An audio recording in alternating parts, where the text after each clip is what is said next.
The most hated CEO in Chicago was bleeding to death in a dirty alley. Grace Holloway found him at 3 a.m., blood pooling under the dumpster where she threw out trash. She froze. She knew this man, Nathaniel Thorndale, the billionaire who destroyed her life 3 years ago. Now he was dying, and she was the only one who could save him. Here's what he didn't know. Grace wasn't just a waitress. She was a trauma surgeon, the same surgeon he got blacklisted from every hospital in America. Here's what she didn't know. He signed the paper that destroyed her career without even reading her name. He had 4 minutes to live. She had one choice. Let the man who ruined her die, or save him and risk everything she'd rebuilt. Everyone else had walked away from him. What would you do? Before I tell you what happened next, answer this. Would you save someone who destroyed your life when they're bleeding out in front of you? Drop yes or no below, then hit subscribe. Because her choice triggers a conspiracy that will expose them both. And what she discovers about that gunshot wound. It wasn't random. Someone wanted him dead. Miller's Diner at 2:30 a.m. smelled like every double shift Grace Holloway had ever worked.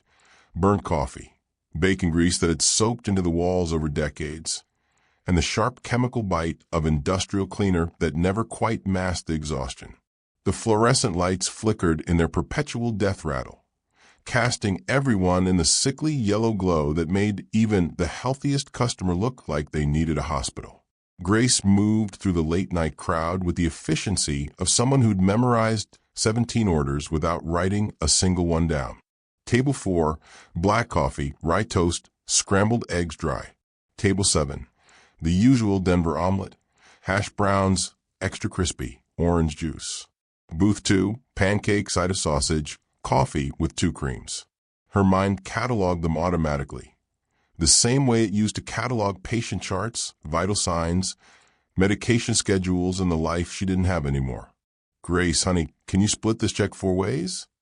Mrs. Chun, the regular who came in after her cleaning shift at the Thorndale Financial Tower, slid the receipt across the counter. Grace's eyes scanned the numbers. $47.82 divided by 4. That's $11.96 each. But with tax, it comes to $12.14 per person. The calculation took less than 3 seconds, automatic and precise. Mrs. Chun blinked. You didn't even use the register. Good with numbers, Grace said, the practice deflection she perfected over 18 months. She didn't mention the years of calculating medication dosages in her head, converting milliliters to milligrams while patient-coded. Her brain trained to process numbers faster than most people could reach for a calculator. The espresso machine hissed behind her like an angry snake, steam curling around her face. The broken seal on the front door let in a blast of November air that cut through her cheap polyester uniform, the fabric rough against her skin, so different from the soft cotton scrubs she used to wear. Her fingers found her mother's silver medical alert bracelet, the nervous habit she couldn't break, spinning it around her wrist 3 times. At table 9, Mr. Kowalski clutched his chest, wincing. Grace was at his side before she realized she'd moved. What kind of pain? Sharp or pressure? Pressure, he wheezed. Right here, going down my left arm. That sounds like angina. You need to see a cardiologist tomorrow. Not next week, tomorrow. And if the pain gets worse, you call 911. Don't drive yourself. The authority in her voice made him nod immediately. Only after he agreed did Grace realize she'd done it again, slipped into doctor mode, used terminology a waitress shouldn't know. She retreated to the counter, checking her phone. Bank app. $347.18. Rent due in 6 days. $950. The math was simple and devastating. Even with tonight's tips, she'd be $200 short. And that wasn't counting the $127,000 in legal debt still hanging over her head from fighting the blacklisting. The lawyers who'd taken her money and lost anyway. The appeals that went nowhere. The professional death by 1,000 billable hours. The metallic taste of exhaustion coated her tongue. She'd been on her feet for 12 hours straight. And the shift didn't end for another 3. On the counter, someone had left a box of day-old donuts, stale sweetness that she ate anyway because her last meal had been 8 hours ago and consisted of the broken hash browns the kitchen couldn't serve. Grace touched the bracelet again. Her mother had worn it through 30 years of nursing, through every shift where doctors ignored her expertise, every patient who looked past her to demand a real medical professional. The engraving was worn smooth now. First, do no harm. She wondered what her mother would think of her now. A doctor serving coffee. Her medical degree gathering dust in a storage unit she could barely afford. The back door alarm chimed. Time to take out the trash. The service alley hit Grace like a physical blow. 19 degrees Fahrenheit according to the bank sign across the street. Cold enough that her breath crystallized instantly. The weather app on her cracked phone screen flashed an early winter storm warning. Temperatures dropping to single digits by dawn. She should have grabbed her coat, but the trash needed to go out, and she'd learned to move fast in Chicago winters. Her footsteps crunched on frost-covered concrete as she hefted the bag toward the dumpster. That's when she heard it. A wet, rattling cough. Grace froze. She knew that sound. 8 years in trauma surgery had burned it into her brain. The specific gurgle of lungs filling with blood. The desperate wheeze of someone drowning from the inside. It was the sound that meant you had minutes, not hours. The sound that sent ER teams into controlled chaos. The trash bag slipped from her hands. 20 feet away, slumped against her dumpster, a man was dying. Grace's phone flashlight cut through the darkness, and the world tilted. Nathaniel Thorndale. She'd seen his face in business magazines, left at the diner, on the news, on the side of the building where Mrs. Chin cleaned. Thorndale Financial Tower, 80 stories of glass and steel, and the kind of wealth that made people invisible to him. Chicago's most ruthless CEO, the man who'd built a $4.2 billion empire by being smarter and more brutal than everyone else. Now he was bleeding out in an alley that smelled like rotting food and frozen urine. His Tom Ford suit. She recognized the cut because she used to date a surgeon who wore them. Was soaked black with blood. His Patek Philippe watch, probably worth more than she'd make in 5 years, still gleamed on his wrist. But his skin had gone the color Grace associated with shock, pale, clammy. The gray tint that meant the body was shutting down. No security team. No driver. No phone in sight. Completely, impossibly alone. Grace's trauma training kicked in before conscious thought. She dropped to her knees, ignoring the ice soaking through her uniform. Gunshot wound, upper left torso. Entry wound between the 4th and 5th rib, exit wound visible on his back. Through and through, GSW. Missed the heart by maybe 2 inches. But that didn't matter if he'd punctured a lung. The rattling breath confirmed it. Pneumothorax, blood filling the pleural cavity. For minutes, maybe less. Her hands moved on autopilot, checking his pulse, thready, racing, his body fighting and losing. His eyes opened, unfocused, struggling to see her. And then her brain caught up with her hands, and she stopped breathing. Nathaniel Thorndale, the man whose signature had destroyed her career. 3 years ago, she'd seen that signature on the blacklist recommendation that ended everything. Nathaniel Thorndale, board member, Chicago Medical Association. He'd signed her professional death warrant as a favor to Dr. Pemberton, the corrupt surgeon she'd reported. She'd never met Nathaniel, never spoken to him, but his name had haunted every rejection letter, every interview that went nowhere, every hospital that suddenly had no positions available. He'd stolen 3 years of her life with a pen stroke. Now he was dying in front of her. The cold air burned her lungs as the choice crystallized. Walk away. Let karma do its work. He destroyed you without even knowing your name. Let him die without knowing his savior. But her mother's voice echoed in her head, the words engraved on the bracelet cutting into her wrist. You help people who need it, not people who deserve it. Her hands trembled. Her pulse hammered, so hard she could feel it in her skull. 30 feet above, mounted on the building across the alley, A security camera's red light blinked steadily, recording everything. Grace looked at the dying billionaire. For minutes had become 3. Damn it. The words came out as a hiss of rage and resignation. Grace's knees hit the frozen concrete hard enough to bruise, but she didn't feel it. Her waitress persona shattered like glass, and Dr. Grace Holloway emerged from 3 years of hiding. Her hands moved with surgical precision, ripping open Nathaniel's blood-soaked shirt. Buttons scattered across the alley. "Get away from me," Nathaniel wheezed, trying to push her hands away. Even dying, he was dismissive, his voice carrying the edge of someone used to being obeyed. "Call 911. You can't." "Shut up and hold still." Grace cut him off with a clipped, authoritative tone she hadn't used in 3 years. Her phone flashlight revealed the full damage. Entry wound 4 inches below his left clavicle. Exit wound visible when she rolled him slightly, through and through lucky trajectory. But the pneumothorax was getting worse by the second. His eyes widened, shock and confusion cutting through the pain. "How do you?" I said, "Shut up." Grace yanked off her apron, pressing it against the entry wound. "Breathe shallow, panting breaths like a dog. Your lung is collapsing, and if you keep taking deep breaths, you'll make it worse." She needed supplies. The dumpster area there.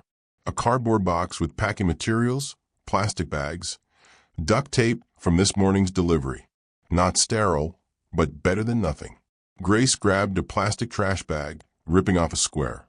"This is going to hurt, but you need a chest seal or you'll develop tension pneumothorax and die in about 90 seconds.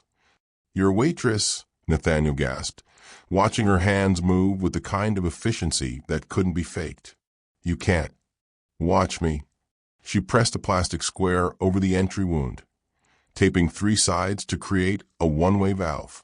It was crude improvised, the kind of field medicine she'd only done in training simulations. But Nathaniel's breathing eased slightly, the rattling wheeze becoming marginally less catastrophic. "You need a chest tube or your lung will collapse completely," Grace said, her mind racing through options. No hospital.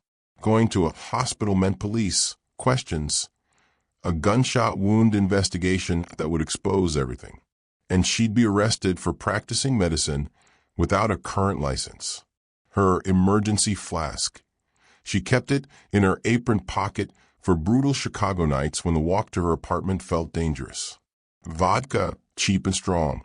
She poured it over her hands, over a ballpoint pen she pulled apart with shaking fingers.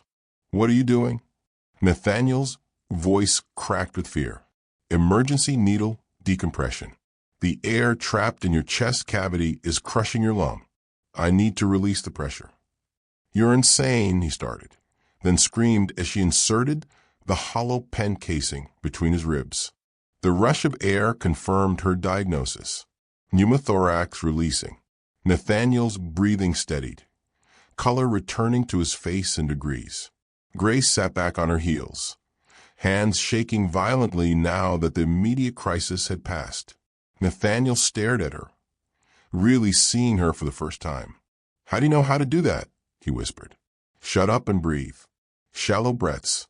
I haven't used a chest tube since Boston, and I prefer not to kill you by accident." The slip was intentional. Boston. Let him wonder. A car engine rumbled in the distance, getting closer. Grace's head snapped up. The shooter. What if they were coming back to finish the job? "Can you walk?" she asked. "No. Then we're going to have a problem." Grace looked at the diner's back door, 20 feet away. "Because we can't stay here, we can't go to a hospital, and you're too heavy for me to carry." "Why can't we go to a hospital?" Nathaniel asked, pain sharpening his voice. Grace met his eyes. "Because gunshot wounds get reported to police, and something tells me you don't want cops involved. Also, I'm not supposed to be doing this at all." "Why not?" "Because 3 years ago, someone destroyed my medical career." Grace's smile was bitter. "Now help me get you inside before whoever shot you comes back." Getting a 6 feet 2 inches billionaire through the back door of Miller's diner while he was bleeding and semi-conscious turned out to be the most absurd thing Grace had done in 3 years of absurd survival. She half-dragged, half-carried him, his arms slung over her shoulders, his weight nearly buckling her knees. The storage room was cramped, smelling of industrial soap and old fryer oil, but it had a lock on the door and no windows. Grace lowered Nathaniel onto a stack of flour sacks, checking his makeshift chest seal. "Grace?" Eddie's voice came from the doorway. She turned to find the night cook standing there, spatula still in hand, his 67-year-old face completely calm. Eddie was a Korean War veteran who'd seen field hospitals, triage tents, and enough horror that a bleeding billionaire in the storage room barely registered. He looked at Nathaniel, looked at the blood, looked at Grace's hands, steady and sure despite the trembling. "That's Nathaniel Thorndale," Eddie said. "That's a gunshot wound." His eyes met Grace's. "And you just performed a procedure I saw field medics do an inch on." Grace waited for the questions, the panic, the threat to call the police. Eddie wiped his hands on his apron. "Coffee?" The laugh that escaped Grace was half-sob. "Yeah, coffee would be great." "You need supplies," Eddie said, already mentally inventorying what they had. "I've got a first aid kit in my locker. Real one, not the garbage the diner keeps." "Eddie, I don't know what's happening here," he interrupted gently. "But I know you don't hurt people. So whatever this is, I'm in." Grace touched her mother's bracelet, the metal still cold from the alley. "Thank you." Grace just made a choice that will cost her everything or save her. "Before we continue, I need you to decide. Was she right to save him, or should she have walked away? Your answer says something about your moral compass. Drop it below, and make sure you're subscribed, because what Nathaniel discovers about her in the next 20 minutes, it's going to shatter his entire worldview. The storage room was barely 8 feet square, walls lined with industrial shelving holding 50-pound bags of flour, gallon jugs of cooking oil, and the kind of cheap bulk supplies that kept the diner running. Grace had wedged Nathaniel between the flour sacks and a stack of sanitized tablecloths she'd repurposed as bedding. The space smelled like yeast and bleach, and the single overhead bulb cast harsh shadows that made his face look carved from stone. She checked his pulse for the 4th time in 20 minutes. 98 beats per minute, still elevated but stable. The makeshift chest seals holding, his breathing easier now, the terrifying rattle gone. Grace had seen enough trauma patients to know he'd turn a corner. Not safe, not even close, but no longer actively dying. "You keep doing that," Nathaniel said, his voice rough but stronger than an hour ago. "Doing what?" Grace didn't look up from counting his respiratory rate. "Checking my vitals like you're running through protocol." His gray eyes tracked her hands, the way her fingers found his radial pulse with practiced precision, the way she timed his breaths against her watch, the unconscious efficiency of someone who'd done this thousands of times. Pulse, respiration, pupil response. That's not first aid. That's medical training. Grace met his gaze. "You're not just bleeding. We all have our secrets." "You're not just a waitress," he pressed, cognitive dissonance sharpening his tone. 20 minutes ago, she'd been invisible. The woman who'd poured his coffee the 3 times he'd eaten at Miller's without ever making eye contact. Now she was the only reason he was breathing. "And you're not just a billionaire who got shot in an alley." Grace shot back. "So we're even." She stood, putting distance between them. But the storage room was too small for real escape. Her polyester uniform was still stiff with his dried blood, and every time she moved, the smell of iron filled her nostrils. Nathaniel studied her with the intensity of someone used to reading people, extracting information, finding leverage. He said, "You haven't used a chest tube since Boston. Northwestern Memorial is in Chicago." Grace cursed herself for the slip. "I used to work at Northwestern Memorial," she said carefully, letting him assume what he wanted. "I know the neighborhood. That's all." "What did you do there?" "Does it matter?" "You just saved my life with a trash bag and a ballpoint pen," Nathaniel said. "Yeah, it matters." Grace touched her mother's bracelet, the silver warm from her body heat now. I worked there 18 months after I came from Boston. 3 years ago. That's all you need to know. Why'd you leave Boston? Why'd you get shot? Grace countered. The question landed like a physical blow. Nathaniel's face went pale again, and for a moment Grace thought he might be crashing. But no, this was different. This was fear. I don't know, he admitted. And the vulnerability in his voice was so unexpected that Grace actually looked at him. My phone is gone. My last memory is sitting in my car, arguing with someone about the quarterly reports. Then the door opened, and he touched his chest, wincing. I don't remember who. I don't remember what they said. Just the gun and falling and waking up in that alley. Your security team? Grace asked. Not there. I had a driver, 2 bodyguards. My head of security coordinates everything. His hands clenched. They're never not there. Someone told them to leave. Someone I trusted. Grace had seen a lot of fear in the ER. The fear of pain, of death, of bad news. But this was different. This was the fear of betrayal, of not knowing which of the people close to you had put a bullet in your chest. You can't trust anyone, she said quietly. I'm trusting you. You don't have a choice. Grace pulled out her phone, checking the time. 4:47 a.m. You need antibiotics, fluids, and about 48 hours of monitoring.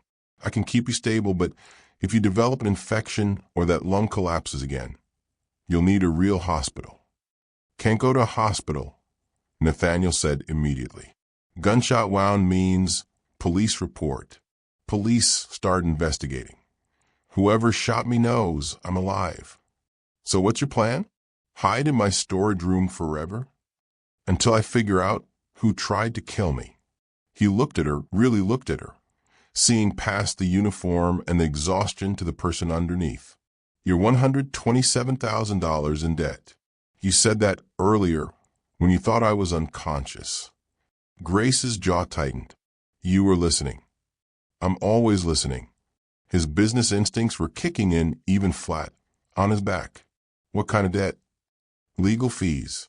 From fighting something I couldn't win. Grace turned away, organizing the medical supplies Eddie had brought. Actual gauze, antiseptic, proper tape. You probably understand that. When you have money and power, you can bury people. When you don't, you just drown. Who buried you? Someone like you, Grace said. And the bitterness in her voice could have stripped paint.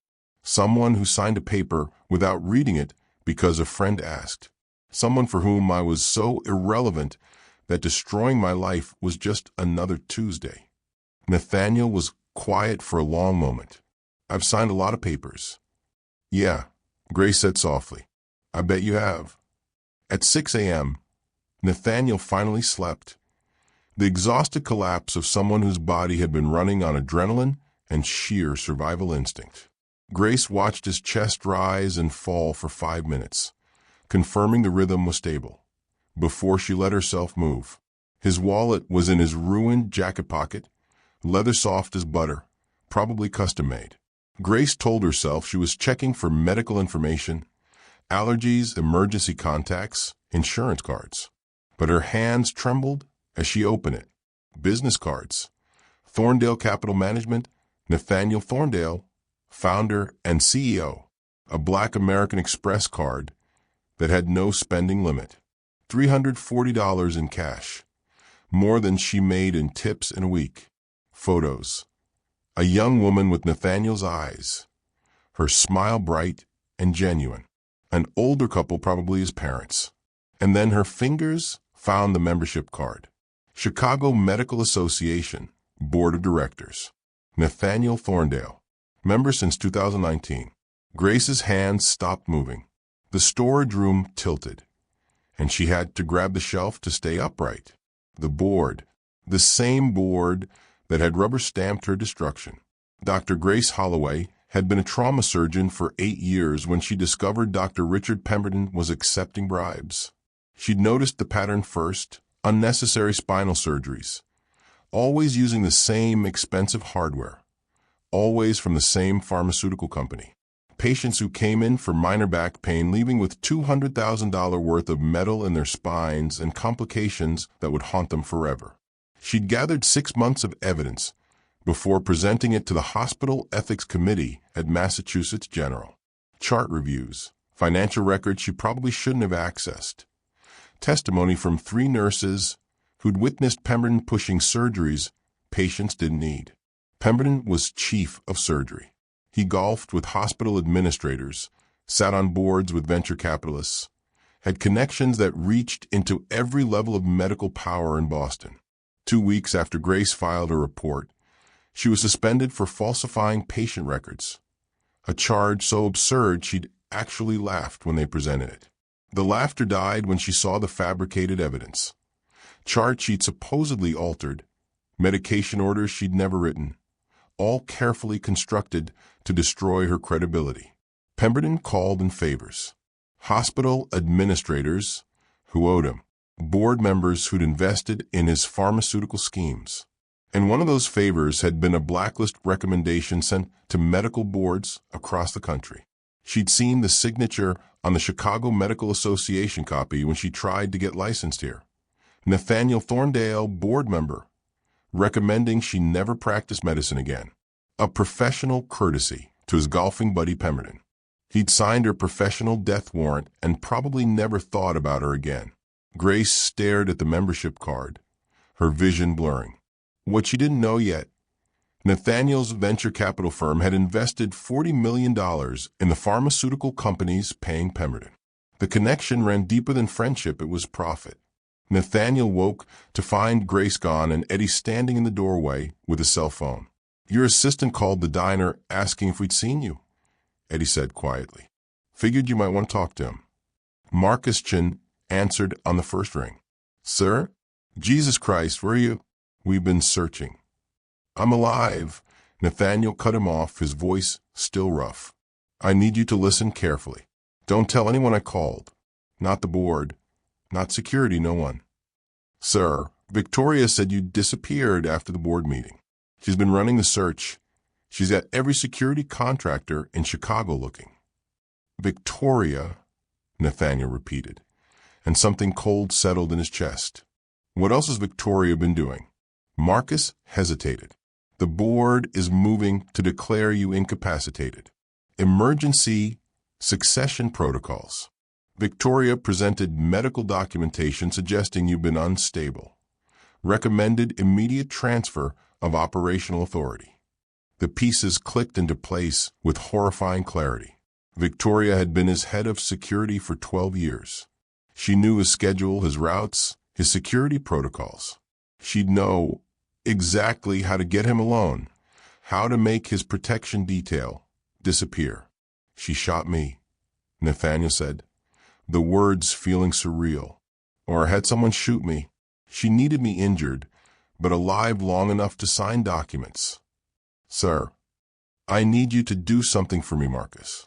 Something that stays between us." Nathaniel looked toward where Grace had disappeared. "Find out everything about Grace Holloway. Everything." Nathaniel's free hand found his wallet, pulling out the photo of Emma, his daughter, 23 years old, who hadn't spoken to him in 5 years. The photo was worn at the edges from being handled. The only piece of her life he had left after he'd destroyed her fiancé's startup company. Ryan Shin, no relation to Marcus, had been building a renewable energy company. Smart kid, MIT graduate, genuinely innovative technology, but not good enough for Nathaniel's daughter. So Nathaniel had pulled funding called in favors, made sure every investor knew that backing Ryan meant losing access to Thorndale Capital. The company folded in 6 months. Emma stopped taking his calls in 6 days. "What did you want me to do?" Marcus asked. Nathaniel watched Grace through the storage room door, her hands steady as she organized medical supplies. "Find out everything about Grace Holloway. Everything." 36 hours after the shooting, Nathaniel could sit up without his vision graying out. Progress. Grace thought clinically, even as part of her wondered why she cared. Marcus arrived at 8 p.m., when the dinner rush had ended and Eddie could cover for Grace's absence. He carried a leather doctor's bag that probably cost more than Grace's monthly rent, his expression carefully neutral until he saw the storage room. The improvised medical setup stopped him cold. The chest seal, properly maintained and changed every 12 hours. The 4-line Grace had started using supplies Eddie had somehow acquired from his VA hospital connections. The detailed chart she'd kept tracking vitals, fluid intake, pain levels. Textbook perfect field trauma care. Who set this up? Marcus asked quietly. I did, Grace said from behind him. Marcus turned, really seeing the waitress for the first time. Then he looked at Nathaniel, question clear in his eyes. We need to talk, Nathaniel said. Privately. Grace started to leave, but Marcus stopped her. Sir, I found her background. You need to see this. The way he said it made Grace's stomach drop. She watched Marcus pull out a tablet, pull up a file, hand it to Nathaniel. Watched Nathaniel's face as he read. Dr. Grace Holloway, Massachusetts General Hospital Trauma Surgery. Licensed. 2015 to 2022. Suspended. Current status. Blacklisted Chicago Medical Association. Nathaniel's face went white. Not recognition, worse than that. The slow, dawning horror of someone realizing they'd done something terrible without even knowing it. You remember me now? Grace asked, her voice deadly calm. I never knew you, Nathaniel whispered. I signed, Marcus. Pull up the blacklist recommendation. The document appeared on screen. There it was, Nathaniel's signature, dated 3 years ago, recommending that Dr. Grace Holloway never be licensed to practice medicine again. The reason given, professional misconduct and falsification of records, as reported by Dr. Richard Pemberton, Chief of Surgery, Massachusetts General Hospital. I don't even remember signing it, Nathaniel said, staring at his own signature like it belonged to a stranger. Of course you don't. Grace's laugh was bitter enough to corrode steel. I was nobody. A doctor who reported the wrong person. Your friend Pemberton asked you to bury me, and you did it without even reading why. Just another paper to sign between golf games and board meetings.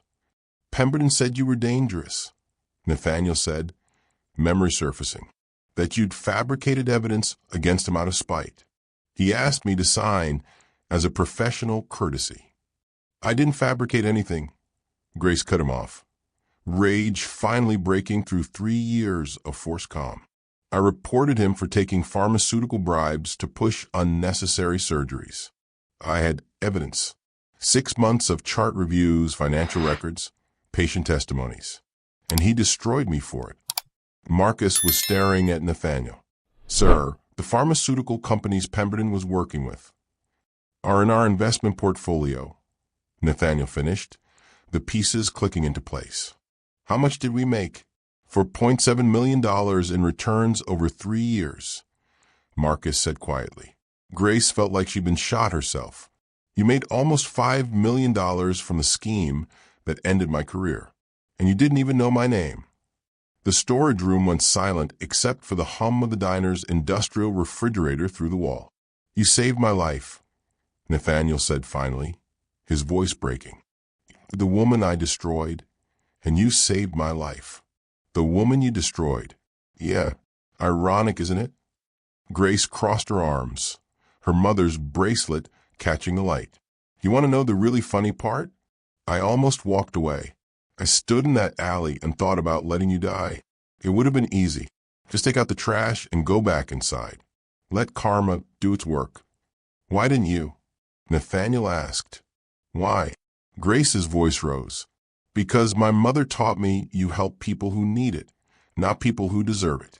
Because that oath I took didn't expire when you destroyed my license.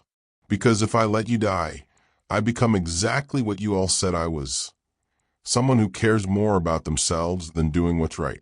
She was shaking now, 3 years of rage and grief and forced survival pouring out. I've spent 36 hours keeping you alive. I performed field surgery with trash bags and vodka. I risked arrest for practicing without a license. And you know what the worst part is? What? Nathaniel whispered. I'd do it again, because I'm a doctor, and you needed help. And that's what doctors do, even when it costs us everything. Tears burned her eyes, but she refused to let them fall. Even when the person we're saving is the reason we lost everything in the first place. Nathaniel looked at her with something that might have been awe or shame or both. I'm sorry, he said. I know that doesn't mean anything, but I'm sorry. You're right, Grace said flatly. It doesn't mean anything. That reveal? That's not even the biggest twist. In the next 15 minutes, Grace discovers something about Nathaniel's shooting that will make you question everything. Do you think Nathaniel deserves her help after what he did? Drop your tape below. Hit that like button if you're still watching. We're at the point where everything changes. Marcus set the tablet on the flour sacks, pulling up security footage that made Grace's breath catch. Victoria has been embezzling from Thorndale Capital for 2 years, Marcus said, his voice clinical. She's moved $47 million through shell companies, building support among board members by promising them bigger returns once you're removed. The footage showed financial transfers, emails, meeting schedules. Victoria's plan laid out in digital evidence.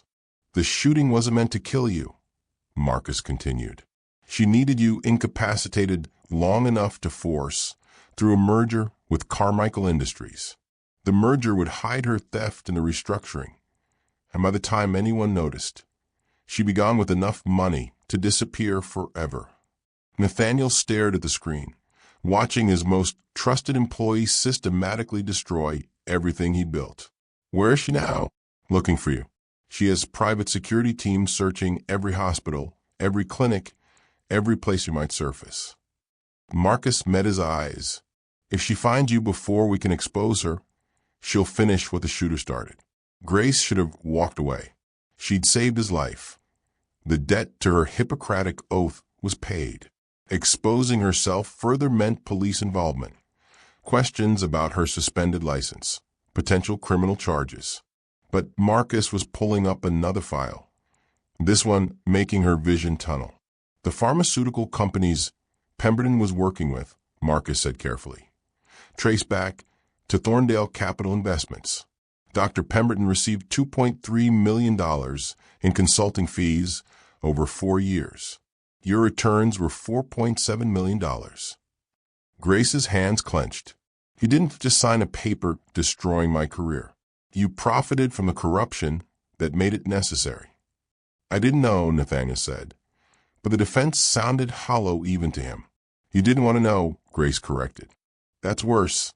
Nathaniel looked at her, and for the first time since she'd found him bleeding in the alley, she saw him truly understand what he'd done. Not just to her, to everyone his system had crushed while he looked the other way. I built something so insulated from consequences that I could destroy lives and profit from corruption without even noticing, he said quietly. I made myself irrelevant to the damage I caused. Yeah, Grace said. You did. Marcus cleared his throat. There's security footage from the alley. The building across the street has a camera. I can get the footage through private channels, prove Victoria's involvement without exposing either of you. No, Grace said. Both men stared at her. We do this right, Grace continued, her voice gaining strength. Legal. Public. I'm done hiding. You'll be arrested for practicing medicine without a license, Nathaniel pointed out. Maybe. Or maybe when I explain that I saved your life while you were bleeding out, and provide detailed medical records proving my competence. The medical board will reconsider my case. Grace met his eyes, especially when we expose Pemberton's corruption and your firm's involvement.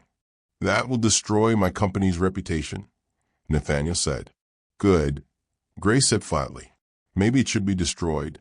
Maybe you need to feel what it's like to watch something you built burn because of someone else's choices. The storage room went quiet.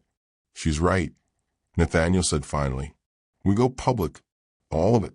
Victoria's embezzlement, the shooting, Pemberton's corruption, my firm's investments. He looked at Grace. I can't undo what I did to you. I can make sure the system that enabled it gets burned to the ground. That's not redemption, Grace warned. Redemption takes years, if it's even possible. No, Nathaniel said, but it's a start. They had 48 hours to build a case strong enough to take down Victoria before she found them. Marcus worked his connections, pulling security footage that showed Victoria's personal driver, a man named Derek Walsh, shooting Nathaniel in the alley before driving away. The timestamp, 2:34 a.m., 13 minutes before Grace found him. Grace drafted a formal statement, her hands shaking as she typed on Marcus's laptop. On November 23rd at approximately 2:47 a.m., I discovered Nathaniel Thorndale suffering from a gunshot wound in the service alley behind Miller's Diner. As a former trauma surgeon, I recognized the injury as life-threatening and provided emergency medical care. I acknowledge that my medical license is currently suspended, and I take full responsibility for practicing medicine in this capacity. However, I believe the immediate preservation of human life superseded regulatory concerns. The words felt like ripping open old wounds, but also like finally stopping the bleeding. Eddie provided written testimony, his statement simple and powerful. I've worked with Grace Holloway for 18 months. She's the most competent, compassionate person I've ever met. What I saw her do to save that man's life, that wasn't luck or first aid. That was a surgeon doing what surgeons do. If the medical board can't see that, they're blind. Nathaniel contacted his personal lawyer, a woman named Sarah Brennan, who'd been with him for 15 years. Her reaction to the evidence was immediate and fierce. Victoria's going to prison for 20 years minimum, Sarah said over Marcus's phone. Attempted murder, embezzlement conspiracy. And when we expose the Pemberton connection, the pharmaceutical companies will face federal investigation. What about Grace? Nathaniel asked. Sarah was quiet for a moment. Practicing without a license is serious. But emergency medical care to save a life falls under Good Samaritan protections in Illinois. And if we present her case alongside evidence of the corruption that destroyed her career, the medical board would face enormous public pressure to reinstate her. Grace touched her mother's bracelet, the silver now permanently stained with Nathaniel's blood. Her mother had worn this bracelet through 30 years of nursing, through being dismissed and underestimated, through watching doctors take credit for her insights. She'd never taken it off, even when she was dying of the cancer that nurses didn't get good health insurance to treat. Grace realized she'd been hiding not just from the medical board, but from herself. She'd let them take not just her license, but her identity. She'd become invisible because it hurt less than being seen and dismissed. I'm done hiding, she said aloud. Nathaniel looked at her. It's going to get ugly. Victoria will fight back. The board members involved in her scheme will try to destroy you again to save themselves. Let them try, Grace said. This time I'm not alone. Marcus's phone buzzed. His face went pale. Sir, Victoria's people just traced my phone ping to this neighborhood. They're 15 minutes away. The storage room erupted into controlled chaos. They had maybe 2 hours before Victoria's team found the diner, found Nathaniel, found Grace. We move now, Sarah said through the phone. I'm contacting the police, the FBI, and every media outlet I trust. Get Nathaniel to the federal building downtown. They have secure facilities and Victoria can't touch him there. Grace looked at Nathaniel, still weak, but determined, his expensive suit replaced with Eddie's spare clothes. Can you walk? I can run if I have to, Nathaniel said, standing with only a slight wince. Grace and Nathaniel are walking into the biggest confrontation of their lives with a plan that could save them both or destroy them completely. Victoria has no idea what's coming. Or does she? Drop your prediction below. How does this end? Subscribe right now, because the next segment contains revelations that will reframe this entire story. The Thorndale Financial Tower rose 80 stories above Chicago's Loop, all glass and steel, and the kind of wealth that made people feel small. Grace stood in the marble lobby at 9 a.m., wearing scrubs she'd borrowed from Eddie's VA hospital connection and her mother's bloodstained bracelet, feeling every bit the intruder she was supposed to be. Nathaniel stood beside her, dressed in a spare suit Marcus had brought, his left side still bandaged beneath the tailored fabric. He looked like himself again, powerful, composed, dangerous. But Grace had seen him bleeding and helpless, and that knowledge changed everything. "You don't have to do this," Nathaniel said quietly as they waited for the elevator. "Marcus can testify. You can stay anonymous." "I'm done being anonymous," Grace said. "Besides, you need a physician present. Medical documentation of your injuries." The irony isn't lost on me. The executive boardroom on the 78th floor was all mahogany and leather, windows overlooking the city like a kingdom laid out for inspection. 15 board members sat around a table that probably cost more than Grace made in a year, their faces showing various degrees of concern, confusion, and calculation. Victoria Chen stood at the head of the table. She was 52, Grace's research had revealed, impeccably dressed in a black suit that spoke of quiet power, her silver hair cut in a sharp bob. She'd been Nathaniel's head of security for 12 years, trusted with his life, his secrets, his empire. She'd also ordered his murder. Victoria's face when Nathaniel walked through the door was a masterclass in controlled shock. Her eyes widened fractionally. Her hand tightened on the papers in front of her, and for just a heartbeat her mask slipped enough to show the calculation underneath. "Nathaniel," she said, recovering with impressive speed. "Thank God. We've been so worried. Your injury. We heard you'd been in some kind of accident." "The injury you ordered?" Nathaniel's voice cut across the boardroom like a blade. The silence was immediate and absolute. Victoria's expression shifted to concern so perfectly performed that Grace almost believed it. "Sir, you're not well. We've been trying to find you to get you medical care. Whatever you think happened." "Marcus," Nathaniel said. Marcus Chun stepped forward with a tablet, connecting it to the boardroom's presentation screen. The video that appeared was timestamped 2:34 a.m., November 23rd. Security camera footage from the building across from Miller's Diner. Grainy, but clear enough. The board watched Nathaniel's town car pull into the alley, watched him step out, checking his phone, watched a second figure emerge from the driver's seat, Derek Walsh, Victoria's personal security contractor. Watched Derek pull a gun and shoot Nathaniel in the chest. Watched Nathaniel collapse against the dumpster as Derek drove away, leaving him to bleed out in the freezing night. The boardroom erupted, voices overlapping, shock and denial and horror mixing with the sound of chairs scraping back, people standing, the careful composure of corporate power shattering like glass. Victoria's face had gone chalk white, but her voice remained steady. "This is fabricated. Nathaniel has been mentally unstable for months. I have documentation, medical reports, erratic behavior, concerning decisions. This shooting was clearly staged. He's created false evidence because I discovered his own embezzlement scheme." She was good, Grace thought clinically, turning the accusation back, providing alternative narrative, maintaining authority even as the evidence destroyed her. "Your documentation is fabricated," Nathaniel said. "Marcus can prove it. But let's talk about embezzlement. Specifically, the $47 million you've stolen from Thorndale Capital over the past 2 years through shell companies." Marcus pulled up financial records, transaction histories, emails between Victoria and board members promising increased returns once Nathaniel was removed from operational authority. Victoria's composure cracked further. "You can't prove..." "Dr. Holloway," Nathaniel interrupted, looking at Grace.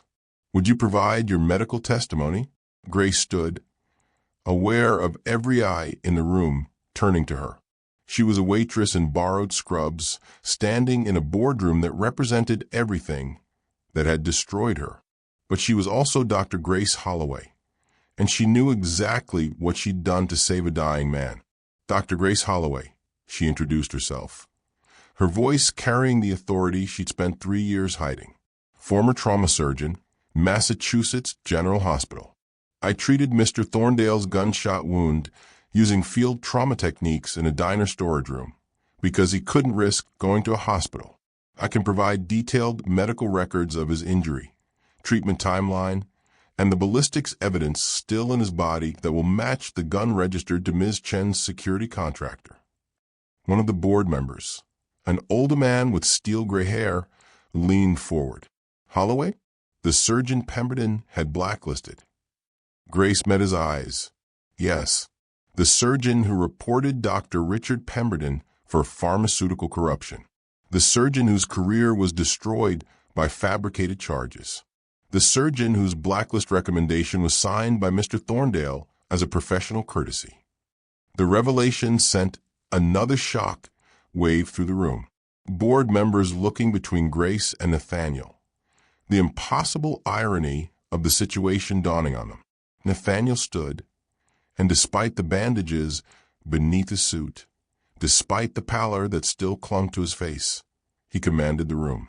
I'm requesting an immediate forensic audit of Thorndale Capital's pharmaceutical investments, specifically our connections to the companies that paid Dr. Pemberton to push unnecessary surgeries. I profited $4.7 million from a corruption scheme I didn't know about because I built a system so insulated from consequences that I could destroy lives without noticing. The silence was deafening. I'm divesting completely from those investments, Nathaniel continued. I'm establishing a $50 million restitution fund for victims of medical fraud. And I'm stepping down as CEO pending the completion of the investigation into Victoria's embezzlement and attempted murder. He turned to Grace. I can't undo what I did to you, but I can make sure the system that enabled it gets burned to the ground. Victoria moved. Her hand went to her jacket pocket, emerging with a compact pistol that she aimed directly at Nathaniel. You sanctimonious bastard, she hissed, all pretense of composure gone. You built this company on shortcuts and buried bodies. And now you want to play hero? Grace stepped in front of Nathaniel without thinking. Move, Victoria ordered. No, Grace said calmly. I didn't save his life so you could finish what your hired gun started. The boardroom doors burst open. FBI agents poured in, weapons drawn, voices shouting commands that turned the corporate sanctuary into a crime scene. Marcus had called them 20 minutes ago. Grace realized. They'd been waiting for Victoria to incriminate herself.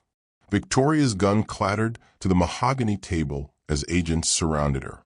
She was forced to her knees, hands zip-tied behind her back, her carefully constructed empire collapsing in real time. Victoria Chin, you're under arrest for attempted murder, embezzlement, and conspiracy, the lead agent announced. Grace watched Victoria being led away, then looked at Nathaniel. That was insane, she said. You stepped in front of a gun, Nathaniel pointed out. Yeah, Grace admitted. Apparently, I can't stop saving you. We should probably talk about that. The legal machinery moved with surprising speed once federal authorities got involved. Victoria Chun was charged with attempted murder, embezzlement of $47 million, conspiracy, and weapons violations.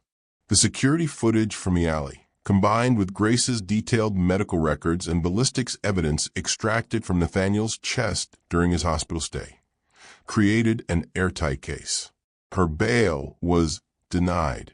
Her trial date was set for 6 months out, but prosecutors were already discussing a plea deal that would put her in federal prison for 20 years minimum. Derek Walsh, the shooter, was arrested at his apartment within hours. He agreed to testify against Victoria in exchange for a reduced sentence. His confession detailed how Victoria had paid him $500,000 to shoot Nathaniel in a non-fatal location, leave him to die slowly, and dispose of any evidence. The plan had been perfect, except for the waitress, who turned out to be a trauma surgeon. The FBI investigation into the Pemberton pharmaceutical scheme expanded rapidly.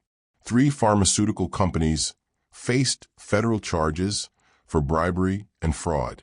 Dr. Pemberton was arrested at his Boston home, his carefully constructed lies collapsing under forensic accounting that traced millions in illegal payments. Grace's phone rang 5 days after the boardroom confrontation. Illinois Medical Board, the caller ID read, "Dr. Holloway." The voice said, formal but not unkind.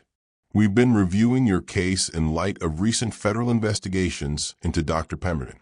The charges against you were fabricated as part of a conspiracy to conceal medical fraud. We're dropping all allegations and reinstating your license with a full, formal apology." Grace sat down on her apartment floor and cried for the first time in 3 years. Nathaniel faced different consequences. No criminal charges. His involvement in the pharmaceutical scheme had been passive investment, not active conspiracy. But his reputation took significant damage. Business publications ran scathing articles about billionaire CEOs so disconnected from their portfolios that they profited from corruption without noticing. He stepped down as CEO of Thorndale Capital, installing Marcus Chun as acting chief executive. He established the $50 million restitution fund as promised, hiring independent administrators to identify and compensate victims of medical fraud. He gave a public statement acknowledging his role in Grace's blacklisting, apologizing directly and specifically. The apology went viral, not because people forgave him, but because it was so rare to see someone with power actually accept accountability. Eddie, the night cook who'd helped hide a bleeding billionaire without asking questions, received a check for $500,000. Retirement fund. The note from Nathaniel read, "Thank you for seeing people instead of positions." Eddie bought a small house in Wisconsin and sent Grace a postcard. "Come visit when you're done saving the world." Marcus Chun proved himself as acting CEO, implementing transparency measures and ethical oversight that Nathaniel's regime had lacked. The company survived, transformed, became something different. Justice, Grace thought, looked nothing like she'd imagined. It wasn't clean or complete, but it was real. 3 weeks later, Grace Holloway stood in the Cook County Hospital Trauma Center wearing scrubs that actually fit, her reinstated medical license clipped to her badge. The ER smelled like antiseptic and blood, and the particular brand of controlled chaos she'd missed like a phantom limb. The salary was $30,000 less than she'd made in Boston, but her $127,000 legal debt was being handled by Nathaniel's restitution fund. She'd argued about accepting it, but her lawyer had pointed out that she was exactly the kind of victim the fund was designed for. She hadn't forgiven Nathaniel. Not completely. Maybe not ever. They'd had coffee twice, awkward meetings in neutral cafes where they talked about complicity, power, and the systems that dehumanize everyone they touch. He was in therapy, he told her, working through decades of deliberately not seeing the consequences of his choices. His daughter, Emma, had called him after seeing the news coverage. They were talking again carefully, rebuilding what he'd destroyed. Grace still flinched when men in expensive suits entered the ER waiting room. The instinct to make herself invisible remained.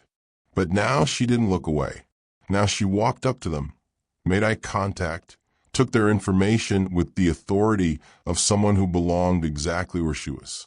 She started a foundation called Hidden Hands that provided legal support for medical professionals who reported corruption. 3 lawyers had volunteered their services. 17 doctors had reached out asking for help. The work was just beginning. Her mother's bracelet caught the ER lights as she sutured a laceration. The bloodstain, Nathaniel's blood, had never fully come out. Grace had decided to keep it that way. Some scars were meant to be visible. Some wounds needed to be remembered. 6 months later, the envelope arrived at Grace's new apartment on a Tuesday. Inside, expensive stationery with a familiar last name embossed at the top. "Dr. Holloway, my name is Emma Thorndale. I'm a pre-med student at Northwestern University. My father told me what you did for him, both the medical part and the human part. How you saved his life even though he'd destroyed yours. How you chose to be a doctor when it would have been easier to walk away. I want to shadow you in the ER.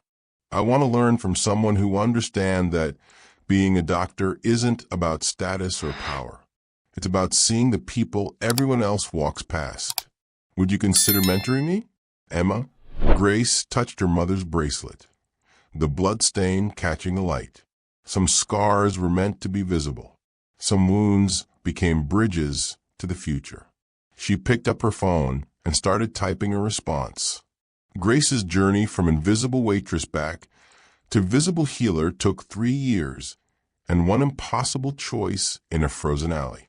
But here's what I didn't tell you at the beginning. This is part of my Hidden Expertise series, where I document the invisible geniuses working among us. The waitress who's actually a surgeon. The janitor who speaks 7 languages. The delivery driver who was once a concert pianist.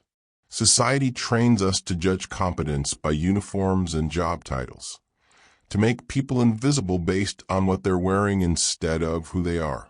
If you made it this far, you're part of the 3% who watch until the end. That tells me these stories matter to you as much as they matter to me. That you believe people deserve to be seen for their full humanity, not just their current circumstances. Here's how you can help. Subscribe if you haven't already. YouTube only shows my videos to engage subscribers, and I don't want you to miss what's coming next. Leave a like. It tells the algorithm that stories about invisible people matter. Comment below with what struck you most about Grace's story. Every subscription, every like, every comment helps me continue finding and sharing these hidden stories. And drop below. What hidden skill do you have that would shock people who only see your job title? I read every comment. Your story might be next.